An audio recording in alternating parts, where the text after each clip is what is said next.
بسم اللہ الرحمن الرحیم۔ السلام علیکم ورحمۃ اللہ وبرکاتہ۔ الحمد للہ وکفی وسلام علی عبادہ الذین اصطفی، اما بعد۔ حاضرین و ناظرین، یہ درس نمبر 1617 ہے اور آج سورہ لقمان کی 2 آیتوں کی تلاوت اور تشریح کی جائے گی، آیت نمبر 10 اور 11۔ چلیے سب سے پہلے ہم ان 2 آیتوں کی تلاوت کرتے ہیں، لفظی ترجمے اور ترجمے کے بعد تشریح کرتے ہیں۔ اعوذ باللہ من الشیطان الرجیم، بسم اللہ الرحمن الرحیم۔ خلق السماوات بغیر عمد ترونها وألقى في الأرض رواسي أن تميد بكم وبث فيها من كل دابة وأنزلنا من السماء ماء فأنبتنا فيها من كل زوج كريم هذا خلق الله فأروني ماذا خلق الذين من دونه بل الظالمون في ضلال مبين۔ صدق اللہ العظیم۔ لفظی ترجمہ یوں ہے، خلق السماوات، اور اس اللہ نے آسمان پیدا کیے، بغیر عمد، بغیر ایسے ستونوں کے، ترونہا کہ تم ان کو دیکھتے ہو، والقا، اور اس نے گاڑ دیے، فی الارض، زمین میں، رواسیہ، مضبوط پہاڑ، ان تمیدا، تاکہ وہ نہ جھک پڑے، بکم، تمہیں لے کر، وبثا، اور اس نے پھیلا دیے، فیہا، اس میں، من کلی، ہر قسم کے، دابہ، چوپائے، وانزلنا، اور ہم نے اتارا، من السمائی، آسمان سے، ماءً، پانی، فانبتنا، پھر ہم نے اگائی، فیہا، اس میں، من کلی زوجین، غلوں کی ہر قسم، کریم، عمدہ، ھذا خلق اللہ، یہ اللہ کی مخلوق ہے، فارونی، تو تم مجھے دکھاؤ، ماذا، کیا ہے، خلق، وہ جو پیدا کیا ہے، الذین، ان معبودوں نے، جو من دونی، اس کے سوا ہیں، بل الظالمون، بلکہ ظالم لوگ، فی ضلال مبین، واضح گمراہی میں ہیں۔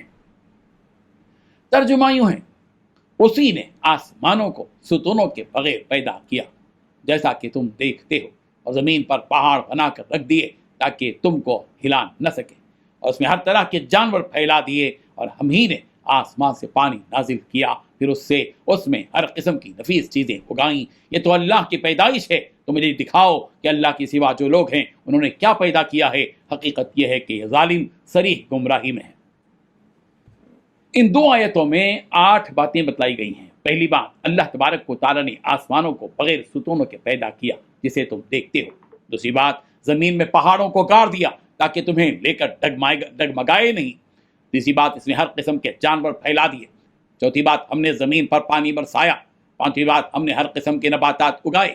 چھٹی بات یہ ہے اللہ تعالیٰ کی کاریگری۔ ساتویں بات، اب ذرا مجھے بتاؤ کہ اللہ کے سوا کس نے کیا پیدا کیا۔ آٹھویں بات دراصل یہ ہے کہ ظالم لوگ گمراہی میں مبتلا ہیں۔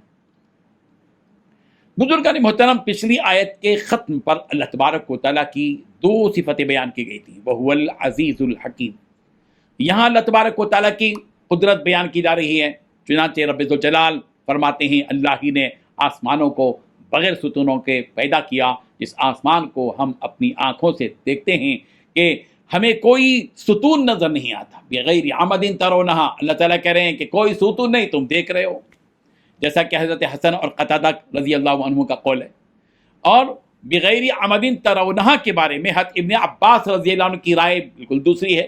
انہوں نے اس طرح کا ترجمہ کیا کہ بغیر عمد لا ترونہا، کہ اللہ تبارک و تعالیٰ نے ایسے آسمانوں کو پیدا کیا کہ تم دیکھ نہیں سکتے، کہ بغیر ستون کے پیدا کیا کہ جن کو تم دیکھ نہیں سکتے۔ یعنی اللہ تبارک و تعالیٰ نے اس کو ایسے ستونوں کے ساتھ پیدا کیا جن ستونوں کو تم دیکھ نہیں سکتے، یعنی وہ ستون تمہاری نگاہوں سے چھپے ہوئے ہیں۔ یہی رائے حضرت مجاہد رحمہ اللہ کی بھی ہے۔ سورۃ الرعد کی آیت نمبر 2 میں بھی بغیر ستون کے آسمانوں کی پیدائش کا ذکر ہے۔ اللہ الذی رفع السماوات بغیر عمد ترونہا، اللہ وہ ہے جس نے آسمانوں کو بغیر ستون کے بلند کر کے رکھا ہے کہ تم اسے دیکھ رہے ہو۔ پھر اس کے بعد فرمایا گیا کہ اس نے زمین کو بچھا کر اس میں پہاڑوں کو گاڑ دیا تاکہ یہ زمین ڈاواڈول نہ ہو۔